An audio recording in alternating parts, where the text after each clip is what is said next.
Hey there, everyone. We're talking about Elantris today. If you read the book, this is going to be a full spoiler. If you haven't, go away, go away. But if you have, we've got some thoughts about Brandon Sanderson's first published book.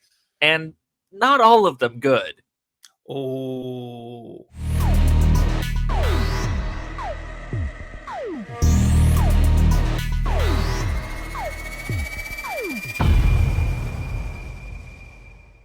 Hi there, welcome to Fantasy for the Ages, the show where a father and son sit down and talk about fantasy books. I'm the son of that equation, Zach. And I'm the father, Jim. Thanks for joining us today on a full spoiler episode talking about one of Brandon Sanderson's works today. But hey, I'm just excited that Zach is here. I'm here, I'm back. I don't actually know how long I've been away in terms of our schedule that gets released, but it's been like 3 weeks since we've been able to record together. Between I had vacation, you had vacation. We've been living life and enjoying things, but that also means we haven't seen each other. Yeah. In real content time, I did just drop our last Wheel of Time episode like a couple days ago. So it hasn't been that long since they've seen you, but who knows when this will actually release. So yeah, I don't know. It's still, I always enjoy having a chance to chat with you, Zach, and hang out with my boy. So how you doing? You doing okay? Yeah, no, being able to be off work for a week and just disappear with friends, Isn't vacation grand? it's nice. Yeah. It was a weird thing where this was like the first truly just like Rach and I, we planned this. Our time was what we decided it was. We had control over our vacation. And so it wasn't a vacation with family where we're also taking into family wants and things that we're planning to do there. And there's some certain obligations with that. Oh Still a yeah. good time, but there are obligations. And it also wasn't like we were going for a specific thing. We didn't have a timetable of events or like a convention or something like that. So this was the first like vacation just to vacation. And it was really nice. Yeah, I'm into vacationing just for vacationing. Absolutely. Sadly, that's why you didn't get to visit your family very much when you were growing up. We like to go vacation. Yeah, yeah, I get it. Okay, well, How are I'm you glad doing? you. What's that? I was just checking then, how are you doing? Because, Oh, I mean, doing great. as much as I enjoy not having to have the obligation of family, I like having the choice of family. So I like seeing how you're doing. Yeah. Well, recently, your mother and I were also on a vacation as we celebrated our 35th anniversary. So we got off and did a week long stop at Walla Walla, Washington, a hot spot for wine tasting and visiting vineyards and fine dining, as well as some early American history and the Oregon Trail and stuff. It was fascinating. We had a great time. It was also like Texas hot the whole time. Every day was getting up into the hundreds. Gross. Yeah, it was pretty brutal, but it would get down to the 60s at night. It was still pleasant mornings, and we were just fine. So is Walla Walla like on the non-rain side of the mountains of Correct. Washington It's then? in southeast Washington, right near the Oregon border, and not that far from Idaho. Yep, we'd never been there, never been to that part of the state, so that was a lot of fun. You drinking anything this morning? Not currently. I'm drinkless. Oh, I am so sad for you. I am not drinkless, but it's beautiful coffee. Yum, Coffee. coffee, little Coffee's good. caramel macchiato in here, Mm, good stuff. Before we talk about Elantris, one last thing. What are you reading these days? Give me an update. I got to change our background again. Getting your new books on here. Okay. Not a crazy ton of updates because I took books intending to read on vacation and then actually hung out with people, which was weird. Yeah, I did read some, but not enough We to don't like understand him, do go we, through a people? bunch of books. Um, but no, I had gotten through a couple more of the Great Book of Amber. So Trumpets of Doom, Blood of Amber. I've still got 3 left, I think, but we'll get Okay, there. Finally finished Dragonfly and Amber. Not that Amber, the other Amber, which right. is the Outlander books. And then I've been working my way through some of the Zodiac Academy books, which you would hate. Okay, I've never heard of them. They're dark academia, romantasy Oh, Like, yeah, you're right. it's a whole thing that you would not enjoy. I'm enjoying them knowing what they are. I take what they are and what I'm looking for out of them into account when I approach them. Okay. I'm not looking for amazing prose or anything. But then in other terms, I will be starting Ship of Magic soon, getting back into Realm of the Elderlings. Okay. And I am partway through Priory of the Orange Tree. That's what I'm physically reading right now. All right. Well, that's helpful. I will get our background updated. I've just moved on to a few new things recently. I am on Dust of Dreams, book 9 of Malazan Book of the Fallen, which is really the final book because book 9 and 10 are really one massive story that was too big to publish as one book Gotcha. So you're in part one of the of the final conclusion. And it's so story. good. So good. I'm really enjoying that. I also started Kumasagi, part 1, Destin. Half of that is right under me here in the Yeah, it's graphic. You over can't even tell, but you can see, hey, it's there. by Leslie Shue. You can see that. Yeah, Covered up by my we beautiful love visage. authorship. Anyways, so that's my physical book that I'm starting, and I am on Cain's Law, final book of the Acts of Cain. Wow, Cain Black Knife was great, but it does truly just set you up to move right into It's Cain's just Law. a setup for It's like part 1 and part 2 again, just like yeah. Malazan. I don't know, maybe 10% into it now and digging it. It's very, I very good. was really excited to see on our Discord you have a couple of thoughts on Blade of Tashal because I thought it was fantastic and was just Yeah. waiting to see, is it too icky for him in places or does he love it? No, it's good. I warn people in content I've made on it. Yeah, this stuff's a bit icky at times. And if you are delicate at all about harsh language, don't read these. No. They get pretty coarse. But, Cain is who he is. He's pretty consistent at least. But we'll be able to talk about full spoiler and Acts of Cain episode soon enough Yeah. when I get this done. Today, it's Elantris. And there's no coarse language. We're not getting icky here. That's not Brandon No? Sanderson's style. No, no. Now, he was just crafting his style when this book came out back in April of 2005. His first published novel, generally received well, positive reviews. Although, as he's continued to write, everyone can look back at this one and go, yeah, this was early Sanderson. It's not as developed as some of his writing comes to be, especially now when we're getting books in the Stormlight Archive, which are so much more robust. And by the way, viewers, as you're watching this, if I start breaking up a little here, I know you'll still hear me, but my image might be getting pixelated because I'm getting a message here that my signal is a little weak and I should plug in. I am plugged in.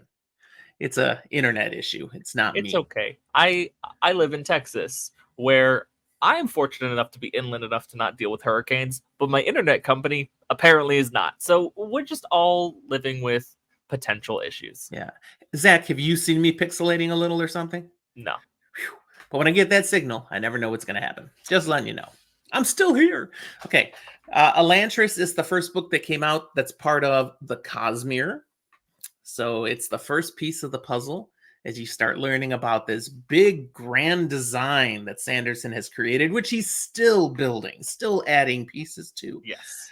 Also in the Cosmere, we've got Warbreaker, we've got all the Mistborn books, we've got the Stormlight Archive, we've got White Sand, we've got other various pieces throughout there. We've got those three of those secret novels. There's a lot of things that make up the Cosmere, but this is where it began.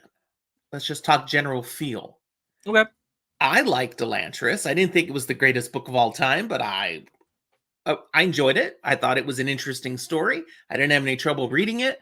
I was happy to move from start to finish. I found some interesting characters and enjoyed the conflict, and particularly, I enjoyed the Shroud and this whole thing related to what's happening to the Elantrians and the breakdown of magic. We'll talk more about that, but what do you think of the story?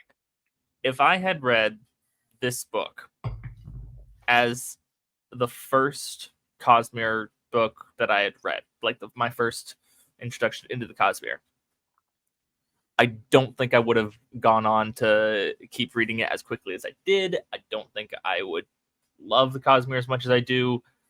Elantris is okay. I've been getting people into the Cosmere lately because I do really like it. I like Brandon Sanderson's stuff, especially the bigger things.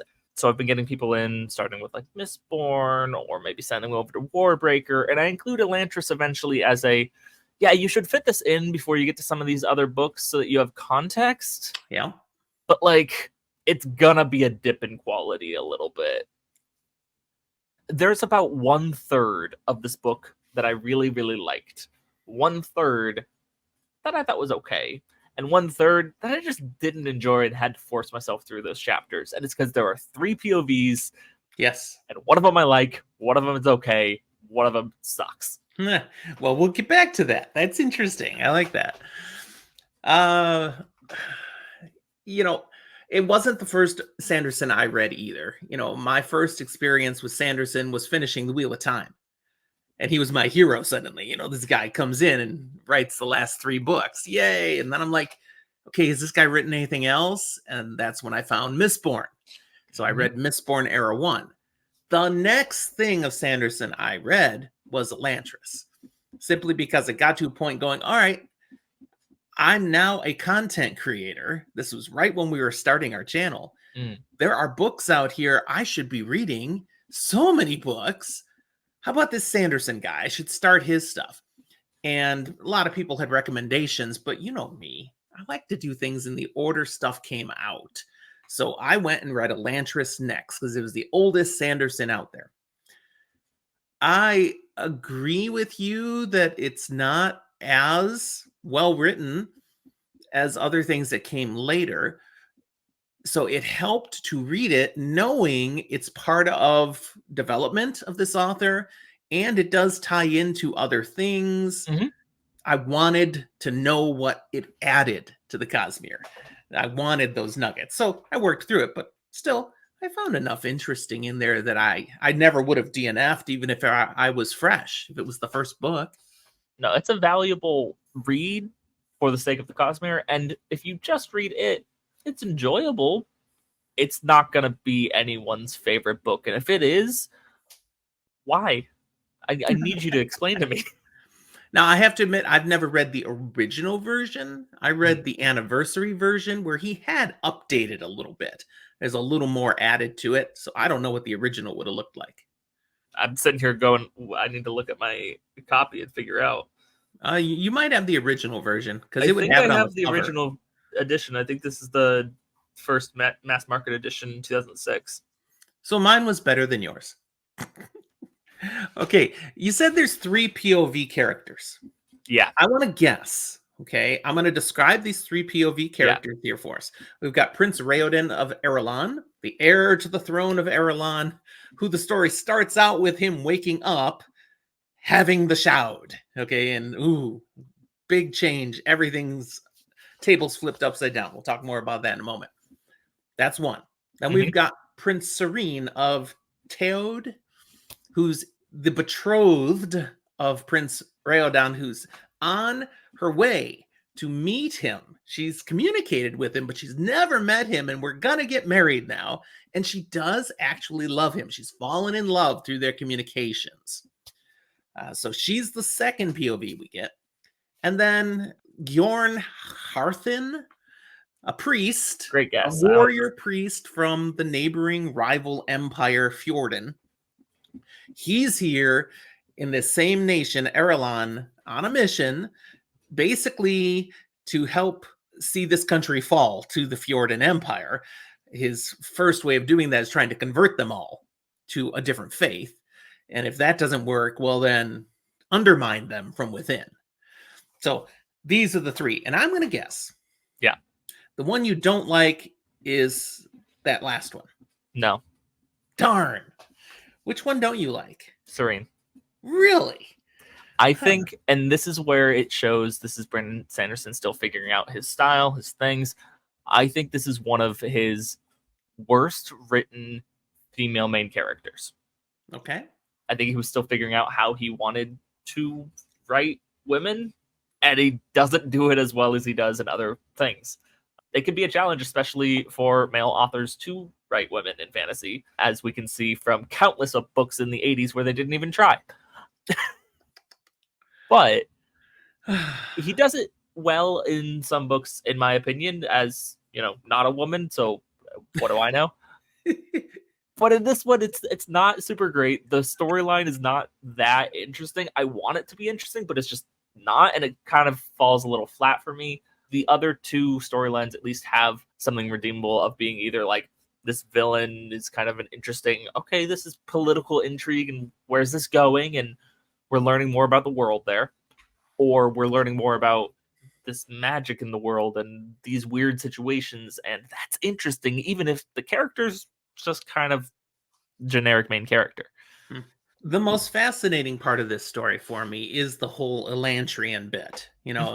You've got these great, all powerful beings once upon a time who are suddenly, inexplicably struck down and become these basically immortal wraiths in a sense. They're not quite alive anymore, but they're not quite dead.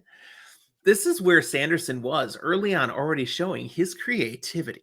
That he comes up with this thing that happens to them so that they no longer need to sleep. They no longer need to eat. They're miserable if they don't eat, though. That they have this gnawing hunger, but they don't really need the food because they can't die. Well, I mean, they can, but they got to be chopped up into very little itty bitty bits. Because any harm, I mean, this was just, oh my goodness, horrible. Any harm that happens to them stays with them permanently. And he described that so well. You stub your toe. Everybody knows the feeling of running into a piece of furniture, stubbing your toe. Ow, that hurts. But it passes. Not for them. That pain is forever now. And that this will accumulate over time until they freaking lose their minds. What a devastating thing to have happen. And it's a really great playing out of the idea of like, what if you were in stasis in a way where like time still moves around, you still interact with it, but your body, time does not. You're just stuck in the singular moment. But anything that happens outside of that moment into it is still happening in that moment, which is frozen. Very interesting concept, fun to play around through. Definitely makes that portion of the story the most interesting. Yeah. And of course, Prince Raoden, it's happened to him somehow. He suddenly has this shout, and this does happen to people once in a while. They don't understand how, they don't understand why, but basically when that happens to someone, they're cut off from society. They're put into the city of Elantris with all the Elantrians, and basically the once great city, they're dead. Now disgusting ruinish kind of thing.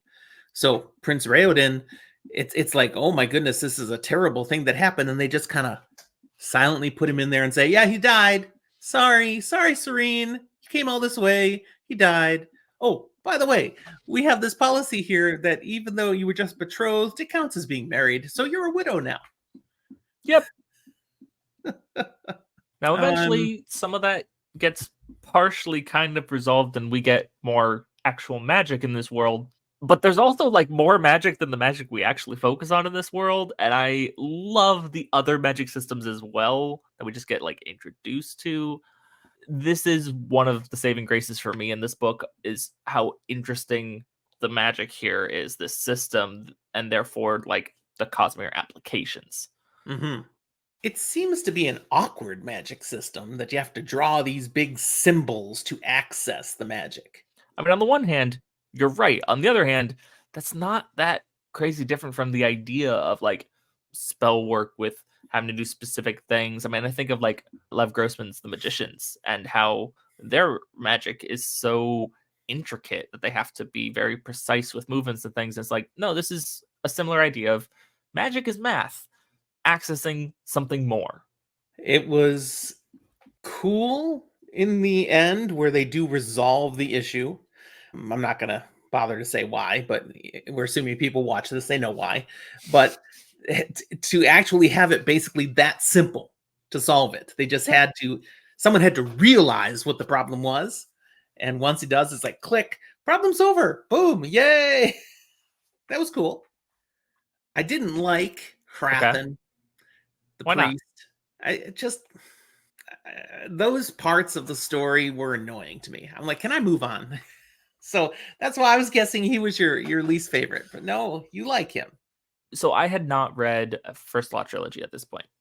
When I did get around to reading the First Law trilogy, especially getting into Before They're Hanged, Hrathen kind of gave me then Glokta vibes. Glokta definitely like more in depth and thought through and more attention, but having had kind of a predecessor character for me worked. And so I view him in this book in a similar light of someone coming in, having to have these kind of almost impossible tasks, kind of being despicable and willing to do not great things, but also having like other secrets in and around. And it's like, can we maybe grow to like this person, or are they just Mm. likable in their despicability? So is he a good guy or is he a bad guy? Which part of the book are you asking? Ah, can it be like that? Can he start out as a bad guy and become a good guy? Is that a thing? Depends on who you ask. Ah, we get down to the core of a person, and so we kind of defining Hrathen as at the core a good person. He is a person of character, a person of loyalty, of focus for a cause, but also able to open his eyes and maybe make adjustments if things are necessary. There's He's a got different character who's definitely a bad guy in the story. Oh yeah, but he's got a head on his shoulders that he actually uses, which is both dangerous and good. Yeah. We get a wit sighting in this book. Yeah, that was enjoyable, and it makes more sense as you have more context of the rest of the Cosmere. it's It's like, extra weird, fun, enjoyable when you know with the rest of the Cosmere that this takes place 1,000+ years before the events of the Stormlight Archive. does it really? Yep. How did you know that? I don't recall that.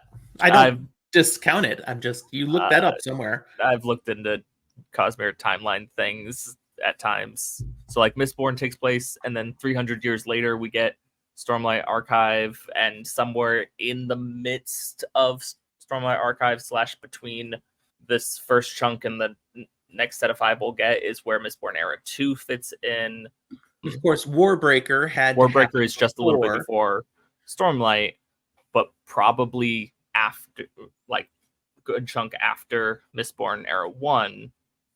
However, some of the initial events that are talked about in Warbreaker probably earlier. There's a lot of things that could talk about here that are also spoilery for things we're not spoiling today. Right. But this is really our first move into talking about this bigger Cosmere thing. So people, if you wanted to know when was our channel going to talk about this, we're getting there. We've talked about Mistborn stuff before, but Stormlight Archive Book 5 is coming out in December, and we're prepping for what, we're going to need to give some time. We want to be able to talk about that the way that we want to talk about it when it comes out, because this is the first one that when it came out, we're both ready and itching to read it. Yep. So Elantris was today. The next time we talk about Sanderson stuff, it's going to be Warbreaker. That's what's coming next. And after that, we'll probably start moving into the Stormlight Archive. Again, we've talked about Mistborn stuff with the women in our lives. We've talked about that. We didn't talk about Era 2, so we'll have to get in a discussion about that too. Just alternate books here and there. It'll be weird. Yeah. When I finish Kane's Law, I'm going to be starting my reread of The Way of Kings. I think you've got time. Yeah, I'm doing it on audio. You do it this time, so that's what's coming. It's only like 50+ hours per book. Well, maybe I'll do it at 1.25. Don't ask what I'm listening at right now. I won't. It'll make me cry. Let's see. Anything else that we should talk about with this book? Any other? Yeah, I want to talk about, what are they called? Scions? Mm-hmm. Scions? Scions. That's how I'd say it. I think it's an E. Seons or something. Still, Scions sounds right. How cool. Just little guys. Just little guys. Little balls to come with you. Yes. Especially because it's like, little ball, yes. But it's a little ball of a bunch of math that you did and it got sentience. Is this AI? Did they make AI? I think so. For sure. And Oh. you've got there's some rules of science and physics and quantum entanglements and stuff that's going on with these guys. The, I was thinking of very similar to the three body problem Mm. when I don't know, did you watch that on I Netflix haven't yet? gotten there yet, Okay, well, but there go for it. You're fine. and there's an element in the books that they haven't quite got to in the show yet, although we're seeing the impact of it already, where you can create a little proton, Yeah. little tiny microscopic thing that is able to be entangled, A quantum just like these entanglement science, thing. right? And so what happens to this one, another one billions of years away, light years away, can experience it at the same time, can know, okay, it happened to this one, so it happened to that one too, and you can communicate through that. That's what they're doing with the scions. It's the same thing. So cool. Very, very cool, fun. Just the idea that the entire kind of magic system here revolves around Math.